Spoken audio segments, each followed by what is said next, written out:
Bismillahirrahmanirrahim. Assalamualaikum warahmatullahi wabarakatuh. Kita bertemu kembali dengan mata kuliah Ikatan Kimia yang kita akan melanjutkan materi kemarin, pembahasan tentang kristal. Kalau kemarin kita membahas tentang definisi kristal, kemudian indeks Miller, kemudian berbagai macam sistem kristal Bravais.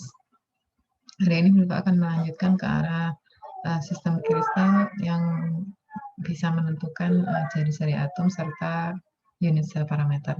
Sebelum kita memulai, marilah kita berdoa bersama-sama. Semoga pembelajaran hari ini memberikan manfaat bagi Anda semua dan bagi saya pribadi. Berdoa dipersilahkan.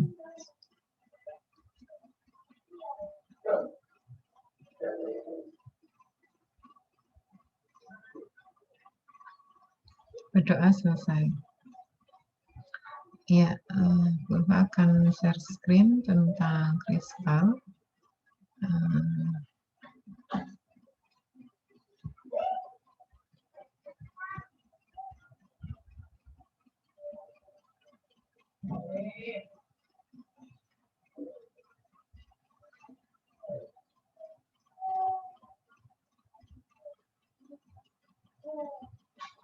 Ya, jadi sistem kristal sekaligus mengingatkan Anda kembali. Kemarin kita belajar bahwa kristal adalah susunan atom-atom yang teratur dalam periodik panjang. Artinya dia teratur dalam bentuk basis atau susunan titik-titik atom, kemudian dalam bentuk kisi, susunan dalam bentuk dua dimensi, dan dia juga teratur berulang baik jaraknya maupun susunan kristalnya dalam bentuk tiga dimensi. Nah, sistem kristal itu kemarin kita sudah membahas bidang-bidang kristal bisa ditentukan dengan indeks Miller, ya. Dengan indeks Miller digabungkan dengan indeks Weiss, kita bisa menentukan bidang pada satu kristal itu namanya bidang apa. Ini penting karena nanti ketika Anda mempunyai material dan diberi sinar X, maka sinar X itu akan membidik bidang-bidang tertentu yang dibentuk oleh kristal-kristal, dibentuk oleh atom-atom dalam kristal itu, ya. Kemudian sistem Bravais kemarin ada 7 sistem sederhananya, ya, atau sistem primitifnya, di mana setiap atomnya ada di pojok-pojok ruang atau bidang itu namanya sistem primitif, ya. Dan sistem primitif yang paling sederhana di antara kemarin kita pelajari ada triklinik, monoklinik, kemudian heksagonal dan lain sebagainya. Yang paling sederhana di antara semua sistem kristal Bravais, ya, adalah sistem kubus. Nah, hari ini kita akan belajar tentang sistem kubus atau biasa disebut kubus sederhana atau simbol kubik, ya, atau SC. Kenapa disebut kubus sederhana? Karena itu tadi, kubus sederhana artinya kubus yang memiliki sistem Bravais primitif, di mana setiap atom-atomnya itu berada di pojok, ya, berada di pojok dalam kubus itu. Karena kubus yang tidak sederhana nanti atom-atomnya bisa jadi ada di tengah, bisa jadi ada di permukaan. Nah, kubus-kubus sederhana ini dinamakan simple, ya, selain karena di bagian sudutnya itu atom-atom terletak di situ, dan syarat kedua, atom-atom ini hanya bersinggungan di sepanjang sisi kubus. Jadi jangan bayangkan atomnya itu jauh-jauh gitu, ya. Jadi atom dengan atom sebenarnya hampir bersinggungan, ya, tapi tidak sampai menempel, ya. Total atom yang berada dalam sebuah unit sel simbol kubik itu 1, ya. Kenapa kok 1? Karena sebenarnya setiap pojok dari simbol kubik atau kubus itu hanya terdiri dari 1/8 atom. Jadi yang masuk menjerok ke dalam, ya, ke dalam kubus itu 1/8 atom. Yang lainnya sebenarnya milik dari kubus yang di atasnya atau di sampingnya, ya. Struktur ini kurang rapat, ya, karena memiliki bilangan koordinasi yang jumlahnya 6. Ya, bilangan koordinasi ini artinya banyaknya atom tetangga terdekat, ya, kan kubus ada 6 sisi, ya, ada 6 sisi. Ada 6 sisi berarti ada 6 atom tetangga terdekat, ya. sisi atas, sisi bawah, sisi samping kanan, sisi samping kiri, sisi depan, sisi belakang. Jadi atom terdekatnya itu 6. Jadi banyaknya atom yang bersentuhan itu 6. Sehingga memiliki bilangan koordinasi 6. Ini sistem kubik. Jadi penggambaran yang ideal sebenarnya seperti ini. Ini penggambaran ideal karena atom dengan atom itu sebenarnya tidak terpisah yang jarak yang seperti ini. Ya, atom dengan atom itu hampir bersinggungan tapi tidak saling menempel. Ya, hampir bersinggungan tapi tidak menempel. Nanti jarak antar atom nanti diukur dari jari-jari dengan jari-jari. Mungkin masih ingat ya, jari-jari ionik, kemudian jari-jari non ionik. Kemarin kita pelajari ya, jari-jari ionik atau jari-jari, kalau jari-jari atom dihitung dari jarak antar atom. Kalau jari-jari ionik dari jari-jari ionik dijumlah kemudian dibagi 2. Cuma kalau penggambarannya ideal seperti ini, bahwa atom itu tumpukan kristal itu tumpukan atom-atom yang teratur, yang jaraknya berulang, ya, secara periodik berulang, jarak antar atomnya, tidak bisa kita amati dengan jelas, sehingga lebih mudah menggunakan penggambaran yang kedua. Ya, penggambaran yang kedua tetap Anda punya prinsip bahwa atom itu sebenarnya tumpukan kristal itu tumpukan atom-atom. Ya, itu prinsip yang benar.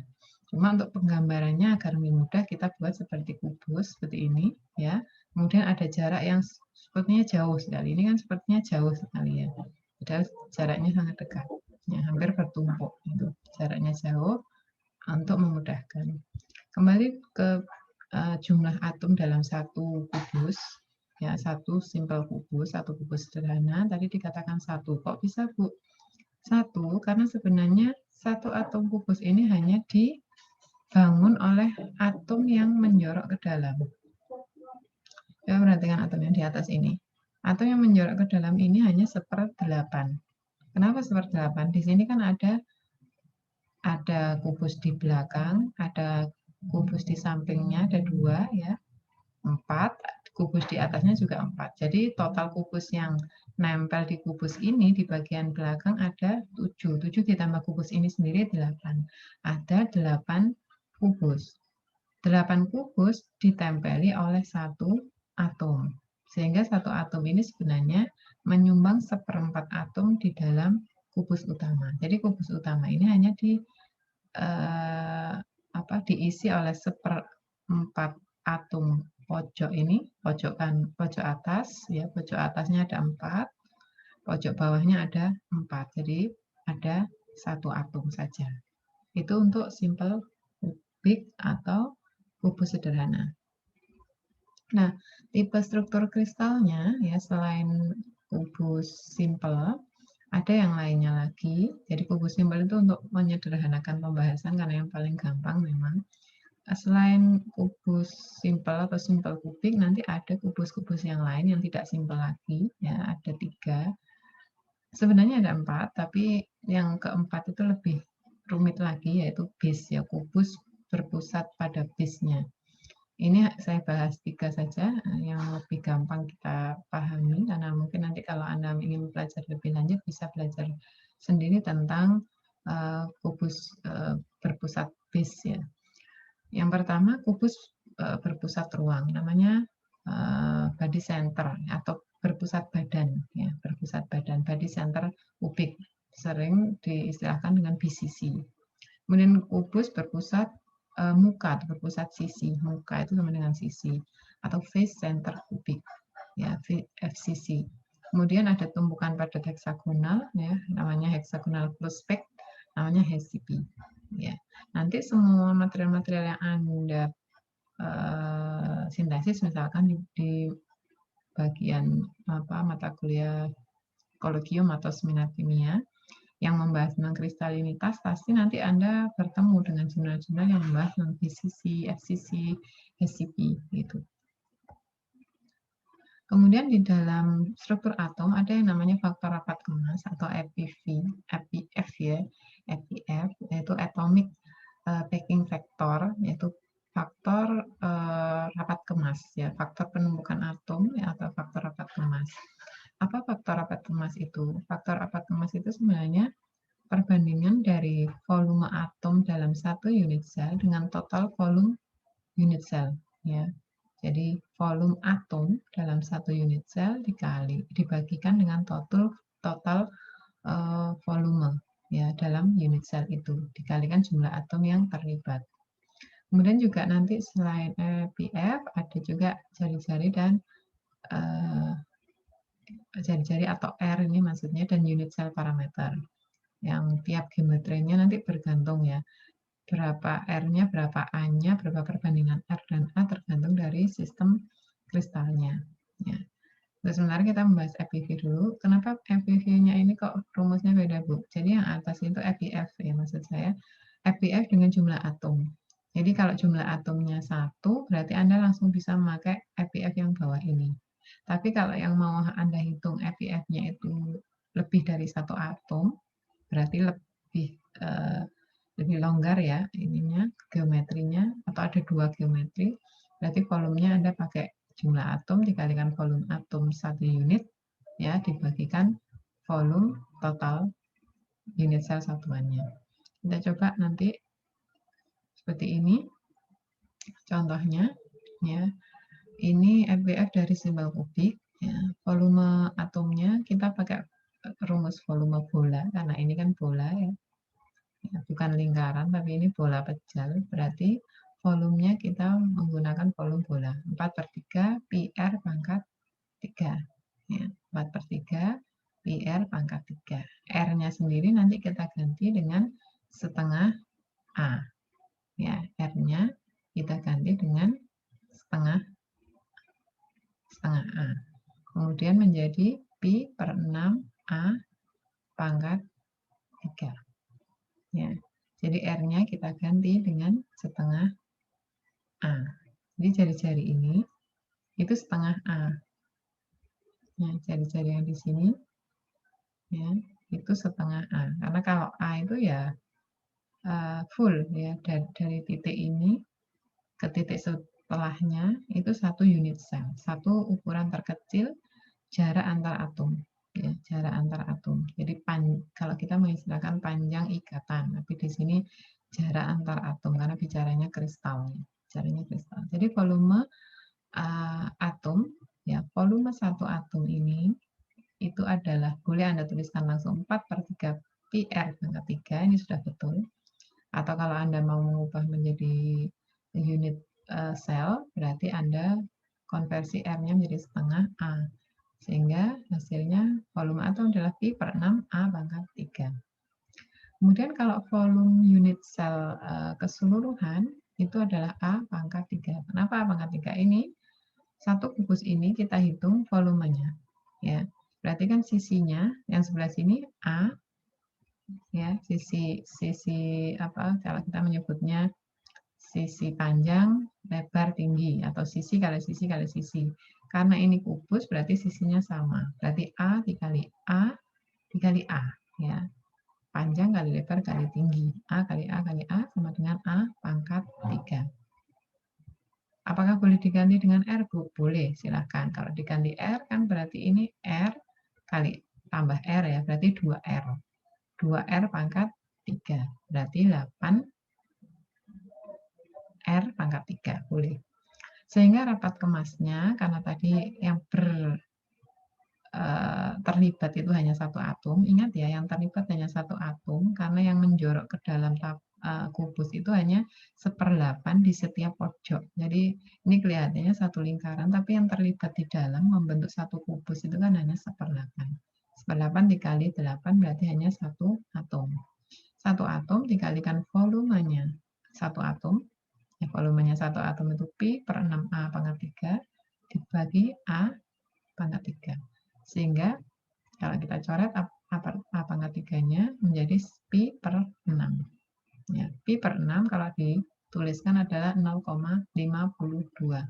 Kalau dijadikan persen APF berarti 0,52 dikalikan 100%. Sehingga volume yang ada di dalam kubus sederhana ini sebenarnya hanya terisi 52% atom. Yang lainnya ruang kosong. Karena itu saya tadi mengatakan atom dengan atom dalam satu unit sel, ya, dalam satu unit sel kristal atau satu besi kristal itu tidak numpuk banget gitu, tidak numpuk banget. Masih ada ruang, ya, seperti ini, masih ada celah. Meskipun kecil masih ada celah antar atom, tidak benar-benar nempel. Nah, ruang yang bercelah inilah yang dihitung dalam perumusan APF. Jadi dalam simple kubus yang benar-benar terisi atom, ruangan dalam kubus ini yang terisi atom itu hanya 52%. Jadi masih banyak yang longgar, ya. Masih ada 48% yang longgar di sini. Yang nanti pada pembahasan selanjutnya yang longgar ini kita sebut pori. Ya, yang longgar ini kita sebut pori karena pori itu kan sebenarnya por itu space ya atau slit ya. Slit itu kan sempitan gitu atau space ruangan ya. Ini ruangan juga meskipun kecil, ruangan antar atom. Nah, perbandingan ruangan antar atom dengan atomnya sendiri dalam simple kubus adalah 52%. Berbeda lagi nanti dengan body center kubik. Ya, body center seperti yang tergambarkan di sini. Jadi cirinya dia itu ya ada satu atom di tengah, namanya body center kubik. Jadi ada satu atom di badinya, di tubuhnya kubus. Ya, yang lain-lainnya ketambahan. Ini tentu bukan kubus sederhana. Ya. Contohnya pada kromium atau besi. Ya, seperti ini penggambarannya. Ini ada tumbukan besi, atom besi, ya. Ternyata tumbukan atom besi itu kalau dilihat lagi, setiap ada 8 atom, itu ada setiap, ya benar ya, ada 8 atom, ada satu atom di tengahnya. Itu namanya body center kubik. Dan itu banyak terdapat di beberapa logam seperti kromium, ya, tungsten. Itu bentuknya BCC, body center kubik. Ya. Banyaknya atom yang berdekatan, ya, bilangan koordinasinya menjadi 8 ya, karena ada 6 muka ya, 6 muka ditambah satu yang di tengah ini 2 muka sendiri, muka kanan, muka kiri. Ya. Kemudian jumlah atomnya pada satu unit sel, jadi ini satu satuan sel ini, ya, bukan unit sel parameter ya, kalau unit sel parameter itu A, jarak. Kalau ini satu unit sel, berarti satu unit sel satuan yang membentuk suatu geometri. Ya. Pada BCC ada 2 atom per unitnya, jadi satu kubusnya ini ada 2 atom. Dari mana? Pertama yang paling besar ini atau yang atom yang di body center itu satu atom, dihitung satu atom. Kemudian yang di pojok-pojoknya ya karena mengerucut ke dalam dia kan menjadi 1/8 seperti ini. Jadi 1/8 dikalikan 8 sama dengan 1. Jadi yang di pojok totalnya satu atom, yang di tengah totalnya satu atom. Sehingga BCC satu unit selnya mengandung 2 atom. Ciri BCC yang pertama itu ya, atom-atomnya ada di 8 penjuru pojok seperti simple kubik. Kemudian ciri yang kedua selalu ada atom tunggal di pusatnya atau di body centernya atau di badannya, di pusat badannya. Kemudian ciri kedua dia punya 2 atom karena tadi ya sudah kita hitung dan bilangan koordinasinya nanti menjadi 8 ya karena dia punya bersentuhan langsung dengan 4 muka ya. Kemudian dari satu atomnya kalau dibelah menjadi 2 muka tersendiri. Nah, kalau digambarkan dalam bentuk geometri yang berkaitan dengan jari-jari dan unit sel, maka seperti ini. Jadi A ini adalah unit sel parameter, ya jarak antara satu atom dengan atom yang lain. Kemudian yang R, ya, yang R nanti ada sendiri. Ya, kalau R-nya atom berarti ya setengah dari jari-jari atom itu. Ya, setengah dari jari-jari atom itu. Ini nanti berkaitan dengan bagaimana kita mengkorelasikan antara unit sel parameter dengan jari-jari atom pada BCC. Karena berbeda dengan yang simple kubik. Kalau simple kubik tadi gampang. R itu ya berarti setengah A. Ya, atau 2A sama dengan R. Ya. Kalau ini berbeda. Ya, kaitannya apa? Jadi kalau ini tadi saya gambar ulang ya, Bu Ulfa gambar ulang. Bu Ulfa beri nama kubus A, B, C, D, E, F, G, H misalkan ya.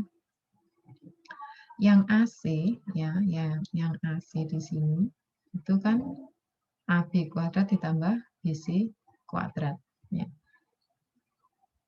Oh maaf, ini agak keliru ini. Harusnya yang di atas ya, yang di atas. Jadi ini namanya kubus A, B, C. Harusnya C-nya di sini. Ya, maaf. Jadi A, B, C. Bagaimana mencari AC? AC adalah AB kuadrat dan AB kuadrat dan BC kuadrat. AB kuadrat dan BC kuadrat. AB ya. AB ini kan diagonal bidang. Nah, karena diagonal bidang kalau secara Pitagoras dia adalah A kuadrat ditambah A kuadrat menjadi 2A kuadrat. Sedangkan BC ini kan sisi biasa. Sisi biasa, jadi kita tuliskan A kuadrat.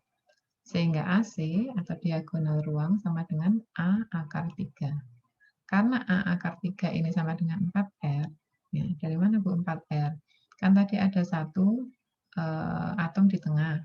Satu atom di tengah itu memiliki 2 R atau 2 jari-jari. Atom yang di sampingnya punya 1 R dan 1 R. Jadi 1 R tambah 2 R tambah 1 R sama dengan 4 R. 4 R sama dengan A akar 3. Sehingga R-nya adalah akar 3/4 atau 4/3 R. Jadi A adalah 4/3 jari-jari. Ya, A sama dengan 4/3 R-nya. Paham ya? Kaitan antara R dengan unit sel parameter dalam BCC. Ingat lagi, ini berbeda dengan simple kubik. Ya, karena jumlah atom yang terlibat juga berbeda. Nah, untuk APF-nya bagaimana, Bu? APF-nya sama dengan cara penghitungan kita di simple kubik, ya, tinggal dibagikan saja ya. Ini yang terlibat satu atom, ya. Kalau terlibat 2 atom, Anda tinggal nambahkan aja Na-nya berapa. Jadi ini yang terlibat satu atom.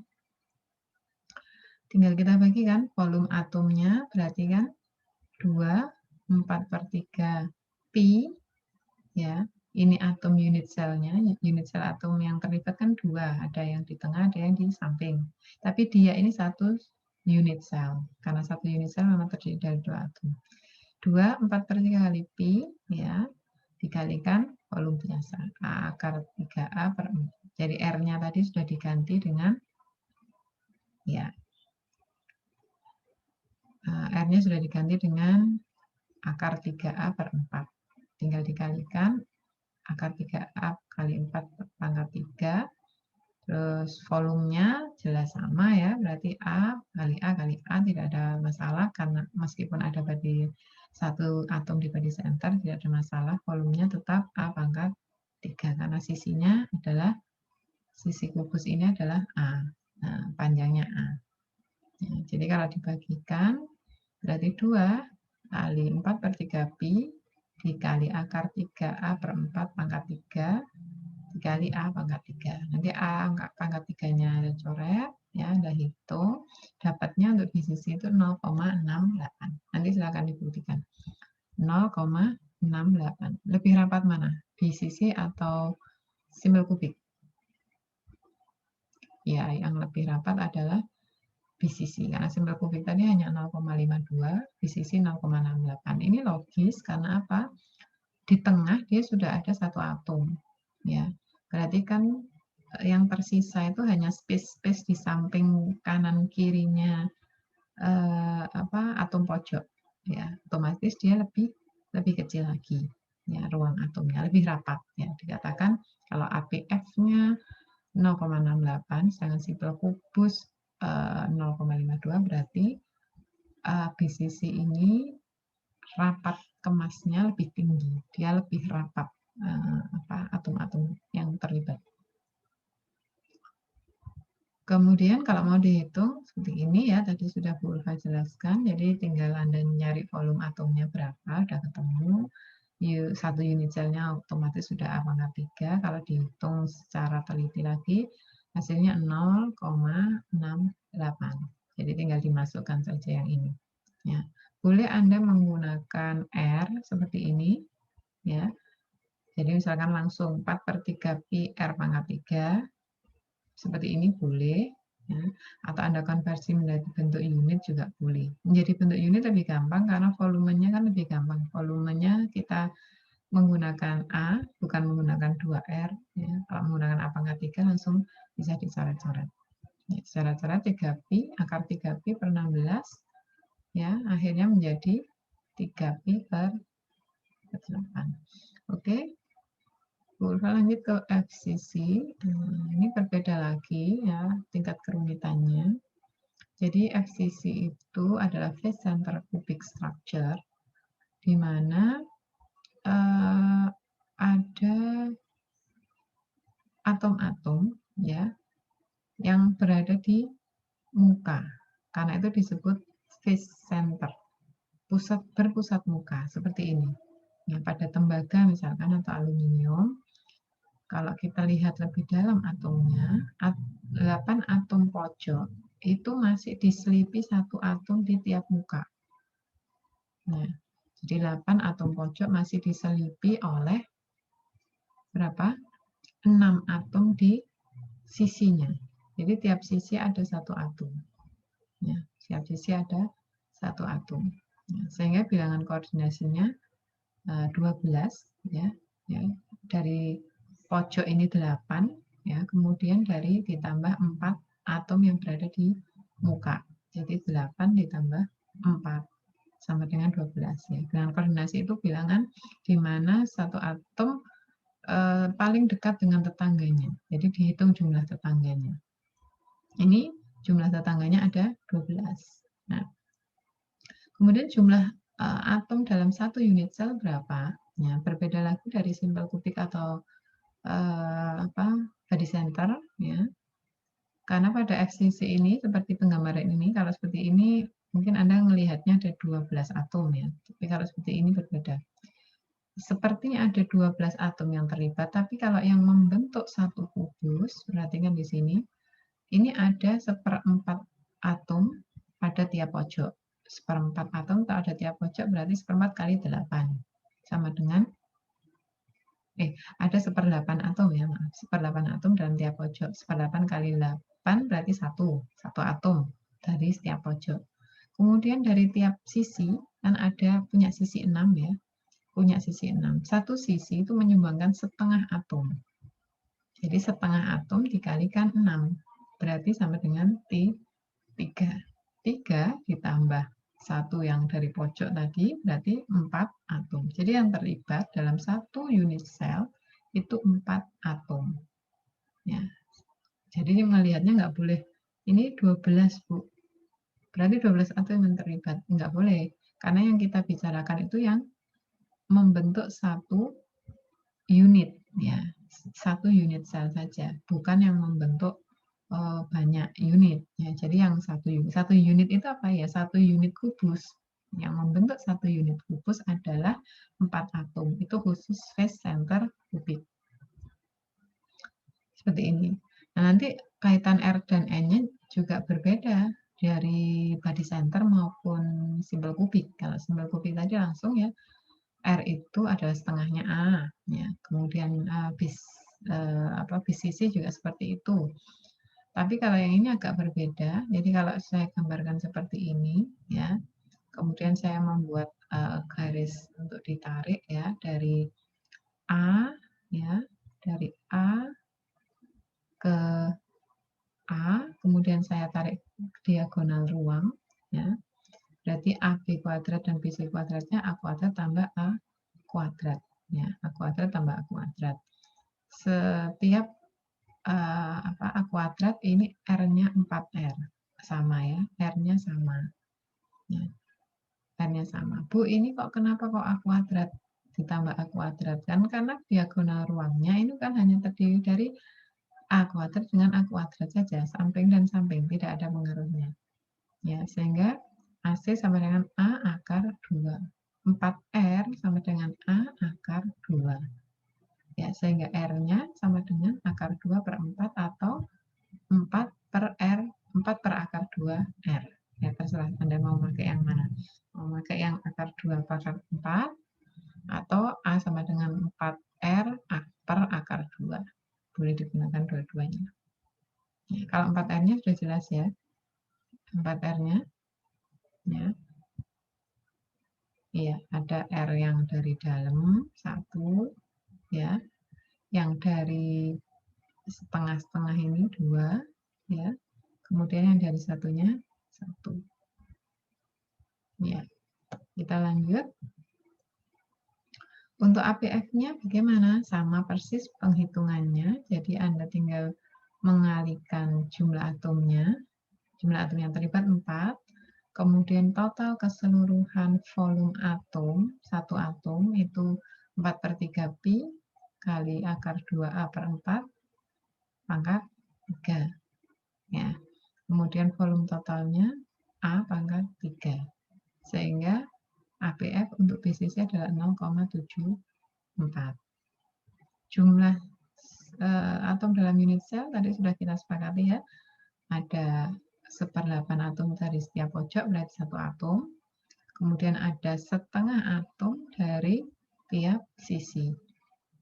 Ya, jadi 3 tambah 1 sama dengan 4.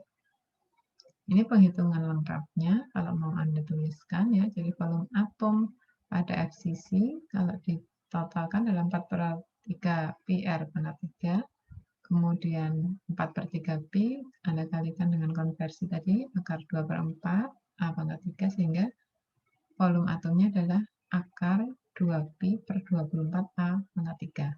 Volume unit selnya sama, A pangkat 3, sehingga APF-nya adalah 0,74. APF 0,74 berarti lebih tinggi dibandingkan APF-nya BCC maupun simpel kubik. Kenapa dia lebih rapat? Kita katakan lebih rapat ya, karena kan ada 4 atom yang terlibat, itu yang pertama. Ya, jadi yang simpel kubik hanya 1 atom. Yang BCC, ini maaf, harusnya BCC. Yang BCC hanya 2 atom. Yang ini 4 atom. 4 atom dimasukkan dalam satu kubus. Otomatis kan kerapatannya lebih tinggi. Dan ini dibuktikan dengan penghitungan APF. Kemudian satu lagi hexagonal cross pack, seperti ini bentuknya. Jadi hexagonal itu gabungan dari kubus dengan trigonal membentuk heksagonal yang seperti ini. Ya, kalau atom yang terlibat secara total bisa kita hitung 1, 2, 6 di atas, 6 di bawah, 3 di tengah. Jadi 6, 12, 13, 14, 15. Ini keseluruhan dari jumlah atom yang terlibat. Nah, tapi atom yang membentuk sudah beda lagi. Ya, atom yang membentuk ada 6 atom dalam satu unit sel. Coba kita hitung, 6 atom. Yang atas ini menyumbangkan tiap-tiap atom 1/6. 1/6 dikalikan 12. Berarti 12 dibagi 6 sama dengan 3. Ya. Kemudian yang di tengah, ya, ini body center.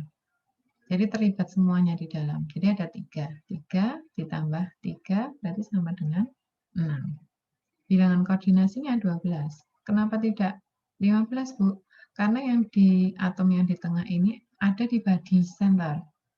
Penggambarannya mungkin agak sulit ya, karena seperti ada di muka. Tapi sebenarnya ini ada di center, body center. Jadi gabungan body center dengan simple kubik itu hasilnya. Ya. Atasnya ini seperti simple kubik ya. Kemudian yang tengah ini seperti body center. Jadi body center itu menyumbangkan satu atom penuh. Kemudian yang pojok-pojok menyumbangkan 1/6.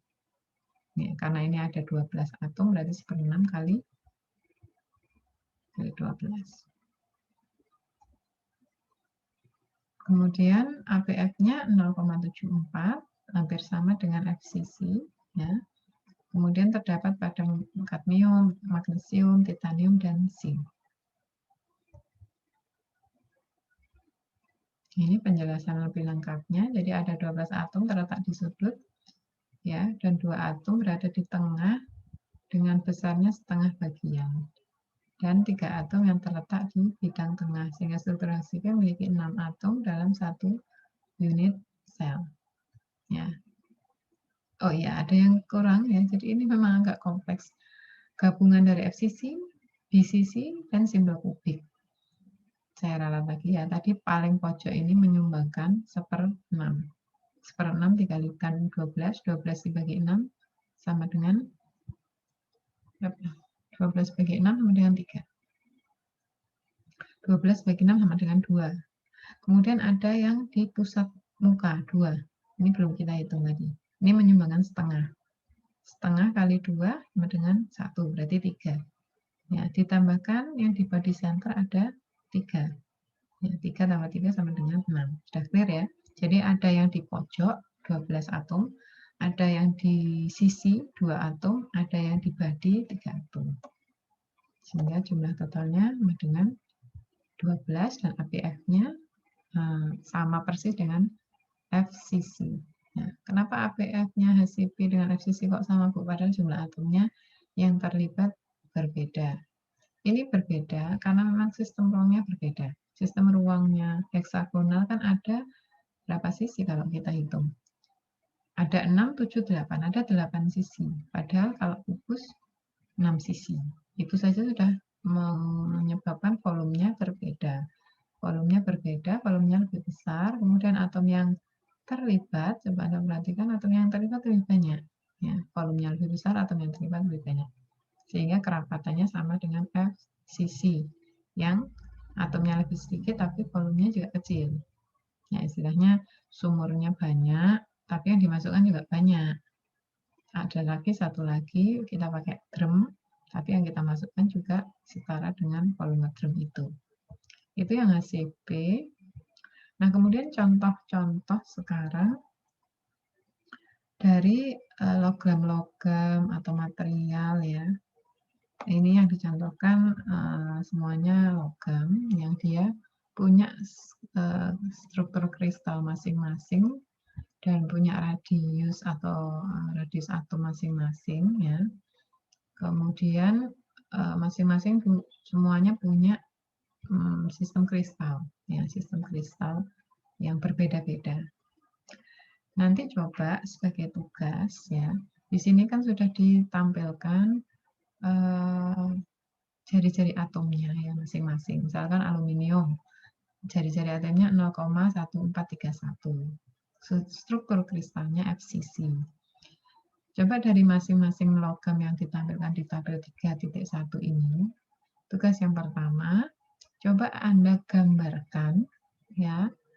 Coba Anda gambarkan bentuk ruang dari masing-masing logam. Misalkan FCC, berarti Anda menggambar kubus FCC yang di pojok-pojoknya ada aluminium dan di sisi-sisinya ada juga setengah dari aluminium. Jadi yang digambarkan seperti ini, seperti ini. Jadi jangan yang bentuk besar. Jadi kalau mau lengkap digambar dua-duanya. Jadi bentuk yang seperti ini dulu, yang ruah ya. Kemudian bentuk yang bilangan koordinasi, jumlah atom yang terlibat, kemudian bentuk satu unit selnya. Jadi ada 3 gambarnya. Kemudian dari masing-masing itu coba dihitung A-nya. Jadi sudah konversi. Misalkan ini 0,1431, kemudian Anda hitung unit cell parameter FCC itu, oh ternyata 0,2 nano. Gitu. Nanti unit cell parameter itulah yang Anda jadikan ukuran di gambar Anda. Jadi ukuran gambar di sini, nanti di sini dikasih A, dan A. A-nya sudah bentuk hasil penghitungan Anda. Misalkan R-nya tadi 0,143, kemudian A yang di sini 0,2 misalkan. Berarti di sini dituliskan langsung 2 angstrom atau 2 nano, 2 nano, dan 2 nano. Selanjutnya, setelah dapat nanometernya dari 1 unit cell parameter, atomik radiusnya sudah ketemu, masing-masing tolong tentukan APF-nya. Jadi APF-nya berapa? Kalau APF-nya sudah ketemu semua, pertanyaan terakhir, di antara semua logam ini, siapa APF-nya yang paling kecil dan siapa APF-nya yang paling tinggi. Paham ya? Jadi bisa Anda urutkan urutan APF mulai aluminium sampai zinc berapa.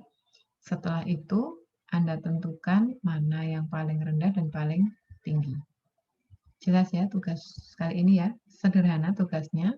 Yang pertama Anda gambar dulu ya tiap-tiap atom. Atomnya jadi sudah Anda beri nama A, misalkan aluminium ya Al, tidak hanya bunderan tapi tengahnya diberi Al.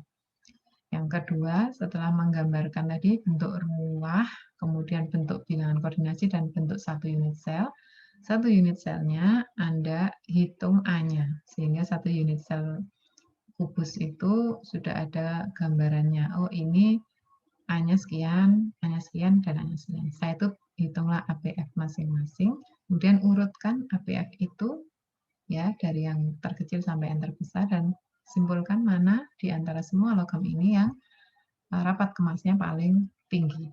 Ya. Karena semuanya memakai satuan nanometer, dalam penggambaran Anda usahakan memakai satuan nanometer. Itu ya tugas dari Bu Ulfa. Nanti silakan digambarkan, ditulis tangan saja, ya, ditulis tangan saja. Kemudian nanti hasilnya bisa Anda scan PDF dan kita presentasikan untuk pertemuan minggu depan. Kemudian terakhir ini tentang polimorfi dan allotrop. Jadi logam maupun non-logam itu bisa memiliki satu tipe atau lebih dari satu tipe kristal. Ini namanya polimorf.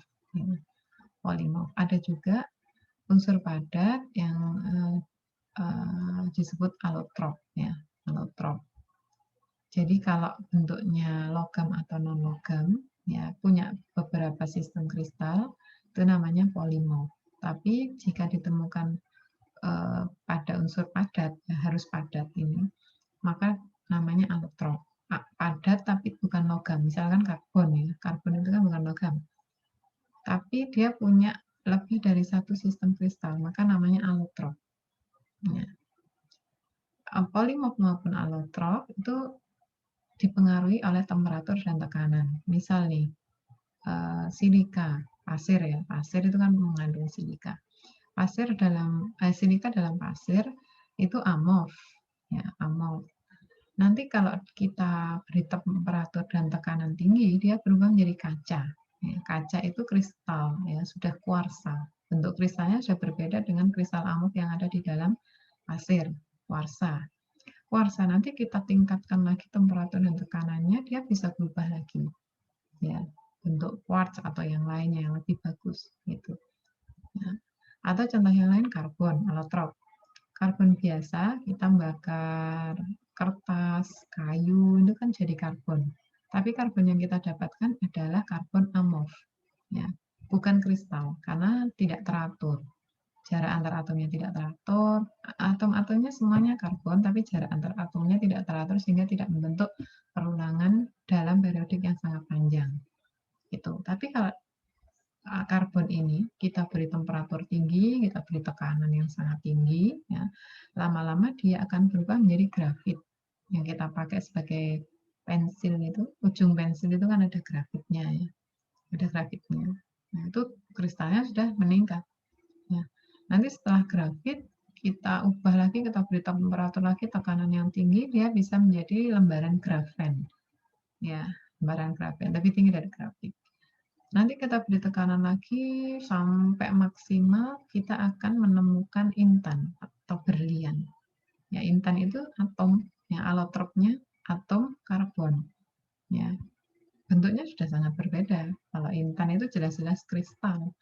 Ya, dia bisa tertembus dengan baik oleh cahaya, memancarkan cahaya, bening, keteraturan secara atomik juga sangat bagus. Ya. Kemudian contoh yang lain misalkan besi, ya ini strukturnya BCC, ya. Tapi kalau kita panaskan sampai suhu 900, dia menjadi FCC. BCC dengan FCC lebih teratur, ya. FCC lebih teratur dari BCC ya karena close pack-nya tadi ya, APF-nya dia lebih tinggi. Ya. Nanti struktur kristalnya juga lebih teratur dan seterusnya. Itu beberapa contoh pengaruh temperatur dan tekanan dalam polimorf dan allotrop. Cuma sekali lagi, temperatur dan tekanan memang satu hal yang paling berpengaruh. Seiring dengan perkembangan teknologi dan sains ya, ada banyak sekali material-material yang dia bisa memiliki sifat polimorf maupun alotrof tanpa melibatkan temperatur dan tekanan yang sangat tinggi. Misalkan berlian ya. Berlian itu kalau dalam bumi itu bisa sampai 30-40 atm ya tekanannya dengan suhu harus di atas 10.000. Jadi harus di magma pembentukan intan itu. Tapi orang-orang modern yang sudah menggunakan berbagai macam teori tentang pembentukan material, mekanisme reaksi dan lain sebagainya, bisa membuat intan sintetik tapi dia asli, bukan sintetik tapi yang mudah rusak.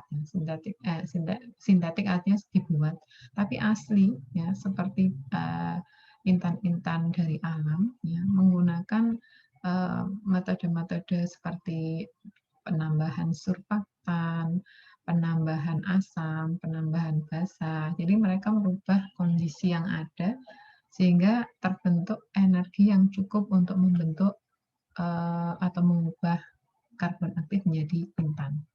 Seperti itu. Jadi jangan bayangkan harus temperatur tinggi, harus tekanan tinggi, tidak. Jadi ada berbagai banyak faktor ya, termasuk konsentrasi, suhu, tekanan juga, kemudian keasaman dan kebasaan reaktor dan lain sebagainya bisa memudahkan seseorang atau peneliti untuk mencapai material yang diinginkan. Jadi ini secara umum saja, memang temperatur dan tekanan yang nanti akan mengubah struktur suatu kristal menjadi bentuk yang lebih baik, tapi tidak satu-satunya.